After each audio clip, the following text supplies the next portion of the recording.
C'est comme ça. Je pense qu'à la longue, on doit s'habituer aux meubles. Ça dépend de personne. Est-ce que toutes les chambres sont pareilles?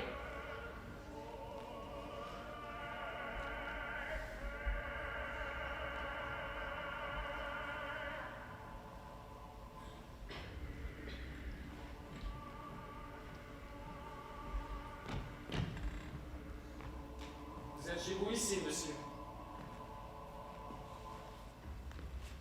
Avez-vous des questions à me poser? Dorénavant, les clients aimeraient mieux se renseigner. Je n'insiste pas. Où est Christine?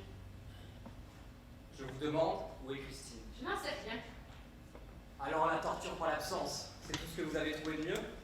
Eh bien c'est manqué. Christine était une petite sotte et je ne le regrette pas. Non, pardon, mais pour qui me prenez-vous? Vous? Vous êtes le bourreau. Le bourreau. C'est une méprise tout à fait amusante.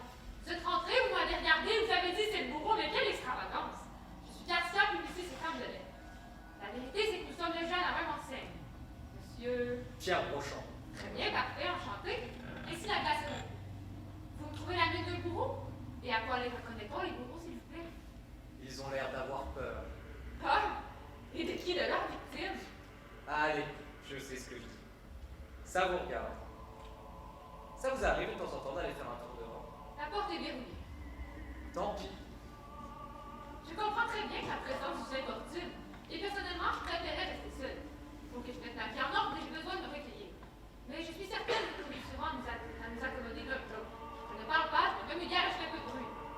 Seulement, si je peux me permettre, il faudra conserver une extrême politesse. Ça sera notre meilleure défense. Je ne suis pas poli. Je le serai donc pour deux.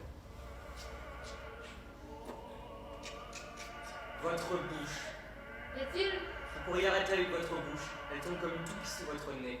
Non, pardon, mais je m'en rendais pas compte. C'est ce que je vous reproche. Encore, vous prétendez être poli et vous laissez votre visage à l'abandon. Vous n'êtes pas seul et vous n'avez pas le droit de m'infliger le spectacle de votre peur. Vous n'avez pas peur, vous? Peur? Pourquoi faire? C'était bon avant, comme nous gardions l'espoir. Il n'y a plus d'espoir, mais nous sommes encore avant. Je sais. Alors, qu'est-ce qui va venir? Je ne sais pas, j'attends.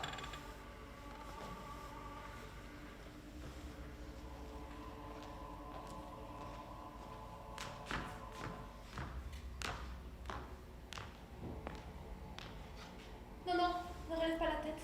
Je sais ce que tu caches derrière tes mains. Je sais que tu n'as plus de visage. Ah, je ne vous connais pas. Je ne suis pas le bourreau, madame. Je ne vous prenais pas pour le bourreau. J'ai cru que quelqu'un voulait me faire une farce. Qui attendez-vous encore? Il ne viendra plus personne. Alors vous en restez tout seul, monsieur, madame et moi? Il n'y a pas quoi de rire. Mais ces canapés sont si laids. Et vous voyez comment les a disposés? Il me semble que c'est le premier de l'an et que je suis en visite chez ma tante Marie. Chacun le sait, je suppose. Celui-ci est à moi, mais je ne pourrai jamais m'asseoir dessus. C'est une catastrophe. Je suis en rouge et le verre épinard. Voulez-vous le mien? Le canapé Bordeaux. Vous êtes trop gentil, mais ça ne me regarde mieux. Non, que voulez-vous? J'ai le verre, je le garde. Le seul qui conviendra à la rigueur, c'est celui de madame. Vous entendez, Garcia? Canapé, il est à vous. Merci.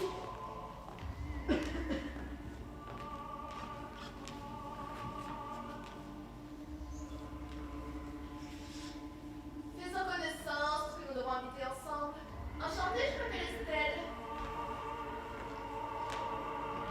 Je suis mariée depuis 4 ans à un homme d'affaires respectable. Un jour, il m'a demandé un mariage et j'ai accepté. Je n'ai aucune raison d'être ici, je vous dis, je suis quelqu'un de bien. Moi, j'ai jamais été fidèle à mon mari. Jamais.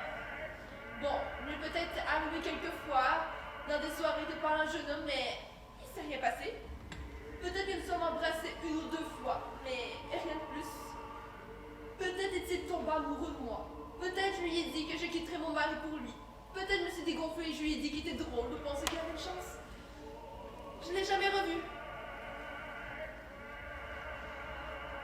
Je m'appelle Pierre Brochant. Je suis un célèbre éditeur parisien. Et contrairement à vous, mesdames, je ne suis pas ici par hasard.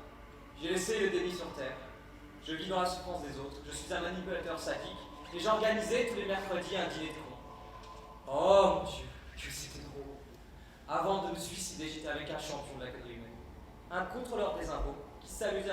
des merveilles architecturales avec des petits bâtons d'allumettes. Vous entendez? Comment diable un dieu pareil a pu devenir fonctionnaire d'État? Ma femme Christine va sûrement partager le lit d'un autre homme. Cette catin va s'aguernailler de ma mort et pourra récupérer tous mes biens. Qu'importe. J'aurais dû faire des enfants pour qu'elle n'ait rien. Suis-je misogyne? Peut-être. On dirait que Belzébuth a bien choisi mon enfer. Maintenant, si vous avez la gentillesse de me laisser tranquille, continuez à pinailler entre vous, et bien sûr ne comptez pas sur moi pour vous aider. Allez au diable! Que dis-je? Nous y sommes déjà. C'est sympa d'entendre vos histoires qui me laissent douter de la vérité absolue, mais moi je n'ai vraiment aucune raison d'être ici. Je suis journaliste et j'en suis une bonne. Je suis compétente, curieuse, rigoureuse, à l'écoute et je suis 100% transparente. Pensez-y une seconde, cela n'a aucun sens. Non mais comprenez, être journaliste n'est pas évident. Vos articles doivent toujours avoir du punch ou quelque chose d'intéressant. Parfois, avec le stress et la pression, eh bien tu punches ton article avec quelque chose qui n'est pas tout à fait vrai. Quand j'interrogeais mes clients, j'étais attentive, j'étais même très attentive, mais parfois, je vous jure que ce n'est pas intéressant. Il m'arrivait de diriger mes questions dans un sens que j'avais en tête pour que les réponses soient meilleures. Ce n'est pas grave si je les manipule un peu. À la fin, c'est lui qui me donne les réponses. Même si je le manipule, ça sort de sa bouche. C'est pas ma faute si le jeune Guillaume de 17 ans a appris dans mon article que son ami avait finalement bu le soir de l'accident. C'est pas ma faute si Alexandra, mère de famille, a appris elle que son oncle s'était bien amusé avec ses filles. C'est pas ma faute, je vous dis. C'est sorti puis moi je le prends. Vous êtes si pathétique. Je comprends la raison de votre présence ici. Comment osez-vous? Vous ne voulez pas mieux si vous êtes ici, monsieur? Je n'aurais pas dit mieux, Estelle. Pierre n'est qu'un con, comme ses invités à son fameux dîner. Alors vous n'avez rien trouvé de mieux que vous alliez toutes les deux? Après tout, c'est ce que les femmes savent faire de mieux, Je non? n'ai pas besoin d'aide, je suis capable de dire ce que j'ai à dire. Plaît-il? Nous avons tout attendu? Vous? Vous ne voulez pas de mon aide comme cet homme de bas étage? Je ne supporte plus son comportement depuis le début. Je suis hautain, manipulateur, misogyne et en plus tu t'en vas, espèce de con! Vous êtes encore plus sotte que je le pensais. Vous êtes hypocrite. Et vous avez vendu votre cul plus d'une fois pour vendre vos torchons journalistiques. Vous êtes une lâche! Lâche! Je ne suis lâche! pas chassée! Oh si, la plus grosse lâche que j'avais vue.